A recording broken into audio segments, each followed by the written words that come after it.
Kecelakaan kapal penumpang yang membawa 65 orang di perairan Selat Bali hingga kasus guru ngaji yang mencabuli 10 anak di bawah umur jadi berita mengemuka selama sepekan. Kami rangkum selengkapnya dalam kasus utama berikut ini.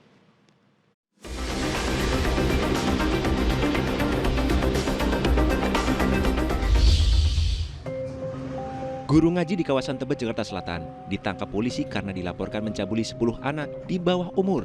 Ia mengintimidasi para korban agar tidak melapor ke orang tua. Penangkapan pria yang berprofesi sebagai guru mengaji ini berkat laporan dari orang tua dua korban.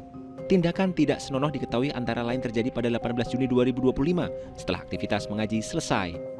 Hasil penyelidikan awal, para korban diintimidasi jika melapor ke orang tua. Korban juga diimingi uang Rp10.000 hingga Rp25.000. Hingga kini terungkap 10 anak menjadi korban pencabulan. Gara-gara ribut biaya masuk sekolah anak, seorang pria di Jember, Jawa Timur tega menyiksa dan menyekap istrinya berhari-hari. Korban dianiaya hingga sekujur tubuhnya memar. Wanita 35 tahun itu berhasil lepas dari belenggu suami setelah kabur dan meminta pertolongan warga. Rupanya penyiksaan bukan hal baru bagi korban. 11 tahun berumah tangga, prahara yang datang selalu berujung kekerasan. Tersangka kini terancam hukuman di atas 10 tahun penjara. Sementara korban memilih jalani pemulihan di rumah orang tuanya di Banyuwangi. Seorang bocah balita jatuh dari sebuah bus yang tengah melaju kencang di jalan tol di Kembangan, Jakarta Barat. Hal itu terjadi karena pintu darurat di sisi kanan belakang bus tiba-tiba terbuka. Pengemudi mobil yang berkendara di belakang bus tersebut langsung menghentikan kendaraannya dan menolong bocah malang itu.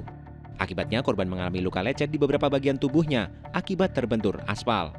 Untuk menyelidiki penyebab bocah balita itu terjatuh dari bus, polisi berkoordinasi dengan instansi pemilik bus. Kapal penyeberangan yang membawa 65 penumpang tenggelam saat berlayar dari Banyuwangi menuju Gilimanuk. Kapal motor penumpang Tunu Pratama Jaya berlayar dari Pelabuhan Ketapang, Banyuwangi, Jawa Timur menuju ke Pelabuhan Gilimanuk, Jemberana, Bali pada Rabu malam 2 Juli. Kamis dini hari, pihak Pelabuhan Gilimanuk menerima panggilan darurat dari ABK yang mengindikasikan adanya kerusakan mesin. Dari manifest, kapal membawa 53 penumpang, 12 kru kapal, dan 22 kendaraan. Dalam insiden ini, 6 jenazah ditemukan dan 29 orang selamat. Tim Basarnas terus mencari 30 korban lainnya. Penyebab kecelakaan masih dalam penyelidikan KNKT, termasuk dugaan kebocoran di ruang mesin kapal.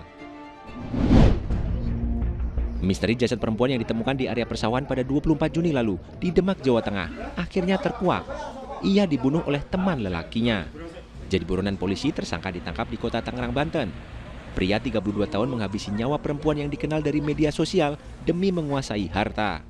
Korban diajak menemui seseorang dan dijanjikan mendapat pekerjaan di Demak. Atas perbuatannya, tersangka terancam hukuman 15 tahun penjara.